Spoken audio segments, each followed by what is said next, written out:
Well, hello, super readers. How are you today? Amazing. I'm so glad to hear it. So, today, our book is called Blue. What's your favorite color? Oh, yeah, I like that too. My favorite color is turquoise. So, it's like a mix of blues and green, but I love it. This book is called Blue, and it is written by Nana Ekua Brew-Hammond and illustrated by Daniel Minter. The color blue is all around us. Have you ever wondered where it comes from? It's in the sky, but you can't touch it. But when you cup it, it disappears. You can crush iris petals for a brilliant shade, but just add water and away it fades. And then blue appears in the strangest places, discovered throughout history in unexpected ways. As early as 4,500 BC, diggers found blue rocks called lapis lazuli in mines deep below Afghanistan's Sari Sang Valley. Ancient Egyptians used the rocks mostly to make jewelry. Some wore them as charms, believing they had the power to protect people from evil. But with time, they found new ways to use this underground find. By 44 BC, many Egyptians, including Queen Cleopatra VII, were applying a bluish mixture around their eyes that looked like eyeshadow, made with ground lapis lazuli grains, plants, and animal fat. More than 600 years later, artists began painting sculptures, walls, and canvases with blue from the crushed rocks too. It was a royal pain for those who made the paint, and so expensive only the wealthy could buy it. Since it was a luxury and in such high demand, for centuries, scientists, merchants, and dyers looked for more sources of blue. Then, on the shores of the Mediterranean, Central America, Mexico, and Japan, dyers found blue in the belly of certain shellfish.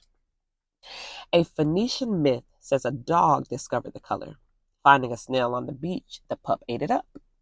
The snail turned the dog's tongue purple blue, and from that moment, a new industry was born. Dyers had different ways of releasing the color. In Mexico, they pressed the snail's foot. In the Middle East, they cracked its shell. Then they waited for the blue to appear. Depending on the snail, the color starts out a milky white or brownish yellow. But once it's in the air and the sun, it quickly turns green, then reddish purple, and with more sunlight, blue. But whether dyers pressed or cracked, snail blue was hard to produce. Each snail released just one or two drops. Imagine how many snails and drops it took to dye a royal robe, not to mention enough fabric to fill a merchant shop. Perhaps because blue was the color of the heavens, yet so rare and hard to create on earth, people around the world considered the color holy. And in an old Liberian folktale, blue is explained as a gift that connects God to humans. In Italy, from the 13th century onward, some artists began reserving blue to paint the robes of Mary, the mother of Jesus. In Indonesia, some say special prayers to ward off evil spirits before they make the dye. In Israel, blue drapes hung in the temple King Solomon built, and many Jews still wear blue dyed threads called techelet. For years, snail blue was the most popular color, but all along, there was another way to find blue in nature. In parts of Asia, Africa, the Caribbean, and the Americas, a group of plants in the pea family grew. They were called indigofera. There were a few different ways to get blue from these plants: green leaves. Indian dyers soaked them in water, while West African dyers crushed and dried them. When they added ashes or urine, it enabled the dye to dissolve in water so it could bind to fabric. Since it was cheaper for dyers to produce blue from the indigo plant than from rocks and snails, and the shade was just as vibrant and long-lasting, indigo dye especially indigo from India and West Africa, was eventually valued by most lovers of the color as the best of the blues. India and Nigeria became powerful centers for making and trading indigo. People made clothing, makeup, and medicine with it. Indigo became so precious, people spent it like money. In parts of Africa, some merchants used strips of indigo cloth to buy people and sell them into slavery. In India and Bangladesh, some planters tricked or forced poor farmers to grow indigo plants instead of food.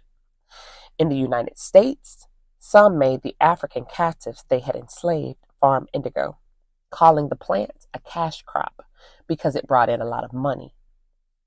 In this evil side of the trade for blue, leaders and landowners around the world abused or enslaved countless people just so they could grow more indigo. From the time blue was found, scientists worked hard to make a blue that wasn't so difficult or cruel to produce. In 1865, scientist Adolf von Baeyer began trying, and 40 years later, in 1905, he won the Nobel Prize for creating a chemical blue. Finally, everyone, not just the wealthy, could afford something blue. But it was always about more than having a blue outfit, piece of jewelry, or work of art. Because of its scarcity, mystery, and holy associations, blue was more than a color. It was a feeling. We feel blue when we're sad, perhaps because the people who had to dig, grind, and grow passed down their painful memories of working the mines or of slavery on indigo plantations. Africans enslaved in America sang prayers that sounded like tears. The songs were called spirituals, and they inspired a style of music called the blues, originally known for its aching words and melodies. We feel excited when something happens out of the blue, perhaps because the color was once so rare, a discovery that seemed to appear out of thin air. And blue is still considered extraordinary, as it was once the color of royalty. This could be why, around the world, blue ribbons are pinned for first prize. Today, dyers still use indigo to make blankets and clothing, and some doctors still use it as a natural medicine. Maybe because blue has such a complicated history of pain, wealth, invention, and recovery, it's become a symbol of possibility, as vast and deep as the bluest sea, and as wide open and high as the bluest sky. The end. Thanks for joining us at Mrs. Izzy's Storytime. But don't fret, the fun doesn't stop here. Remember to come back for more fantastic stories and adventures.